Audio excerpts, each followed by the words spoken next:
आकाशवाणी भोपाल से प्रस्तुत कार्यक्रम जिले की चिट्ठी में आज आप सुनेंगे रतलाम जिले की चिट्ठी। आलेख अदिति मिश्रा, वाचन स्वर राना शाहिद।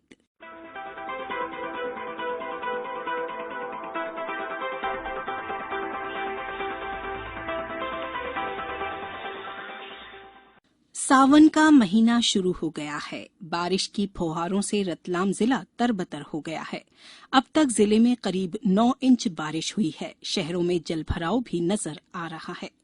खेतों में सोयाबीन, मक्का, कपास की फसलें लहलाने लगी हैं। जैन धर्मावलंबियों द्वारा चातुर्मास शुरू होते ही धर्म आराधना का पर्व शुरू कर दिया है।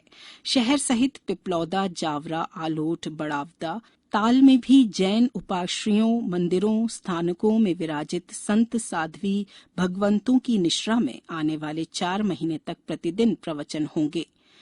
चातुर्मास में भक्तों द्वारा गौशालाओं और पशु पक्षियों की विशेष सेवा करने के साथ एकासने, उपवास, आयम्बिल सहित कई तरह के तप आराधनाओं का दौर भी प्रबल तरीके से शुरू हो गया है। इसके साथ ही नामली, मेवासा, रतलाम के उकाला रोड, जावरा के समीप के कई गांवों में अखंड रामायण पाठ भगवान भोलेनाथ के मंदिर में हर शाम को भजन आरती के क्रम भी शुरू हो गए हैं। कई मंदिरों से शिव की सवारी नगर भ्रमण पर भी निकलेगी, जिसकी तैयारियां शुरू कर दी गई हैं। इसके पहले गुरु पूर्णिमा के पर्व को भी धूमधाम के साथ मनाया गया। शहर में स्थित भगवान श्री श्रृंगी ऋषि मंदिर से चल समारोह भी निकला। अन्य गुरु भक्तों ने भी अपने अपने गुरुजनों के आश्रम पर जाकर तो किसी ने घरों में ही पूजन किया। ईद का त्योहार भी पूरे जिले में शांति और उल्लास के साथ मना। बारिश के साथ जिले में मलेरिया, डेंगू वायरल जैसे मौसम जनित रोग भी पैर फैलाने लगे हैं। इसे लेकर जिला प्रशासन और स्वास्थ्य विभाग ने एडवाइजरी भी जारी करते हुए लोगों से मच्छरों से बचाव करने की अपील भी की है।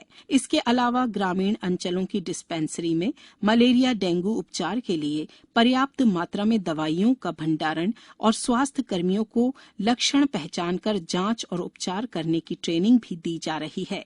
इस बीच जुलाई के प्रारंभ में supreme court committee on road safety की बैठक आयोजित कर जिले में सड़क हादसे रोकने के लिए प्रभावी कदम उठाए गए। कलेक्टर नरेंद्र सूर्यवंशी की अध्यक्षता में हुई बैठक में पूरे जिले में ब्लैक स्पॉट चयनित करने का निर्णय लिया गया, जहां हादसों में लोगों ने जान अधिक गंवाई है। हादसों के कारण का पता करके इन्हें दूर करने के लिए भी विभागों से समन्वय के साथ प्रोजेक्ट बनाए जाएंगे। इसके आधार पर रतलाम, जावरा, आलोट में ट्रैफिक को सुगम करने पर अमल भी शुरू हुआ है। जिले में बीते दिनों सबसे बड़ा खुमार लोकतंत्र के सबसे बड़े उत्सव यानी मतदान का ही छाया रहा, जिसकी कुछ कड़ियां अब भी बाकी हैं। जिले में राज्य की ही तरह त्रिस्तरीय पंचायती राज और नगरीय निकाय दोनों के निर्वाचन शांतिपूर्ण संपन्न हुए। 3 चरणों में हुए त्रिस्तरीय पंचायती राज चुनाव में जिले की 417 ग्राम पंचायतों में सरपंच पंच के साथ 6 जनपद पंचायतों और पंचायत के 16 वार्डों में निष्पक्ष मतदान हुआ। पहले चरण में आलोट, ताल, दूसरे में सैलाना, बाजना और तीसरे में रतलाम ग्रामीण, पिपलौदा और जावरा जनपद में चुनाव हुए। चुनावों के बाद जीते हुए प्रत्याशियों के जश्न और बधाई के दौर भी चल रहे हैं। इसके बाद 2 चरणों में नगरीय निकाय चुनाव हुए। इसमें सबसे रोचक मामला 13 जुलाई को आखिरी चरण में रतलाम नगर निगम महापौर और 49 वार्डों के प्रत्याशियों का रहा। सभी नगर निगमों में सर्वाधिक 70% मतदाताओं ने रतलाम में ही मताधिकार का प्रयोग किया। उत्साह के बीच जिले में दुखद खबरें भी आईं। समाज सेवी हर्ष दशोत्तर के असमय निधन से पूरे जिले में शोक की लहर रही और लोगों ने सोशल मीडिया पर भी उन्हें श्रद्धांजलि दी। दूसरी ओर कोविड-19 के मामले भी एक बार फिर से जिले में दस्तक दे रहे हैं।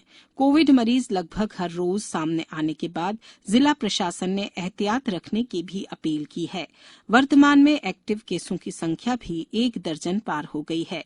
अच्छी खबर यह है कि कोई भी मरीज अब तक गंभीर रूप से प्रभावित नहीं रहा है और वैक्सीन लेने वाले मरीज जल्दी स्वस्थ हो रहे हैं। ऐसे में अब दोबारा वयस्क लोगों को कोविड वैक्सीन का बूस्टर डोज लगना शुरू हो गया है। रतलाम जिले की चिट्ठी समाप्त हुई।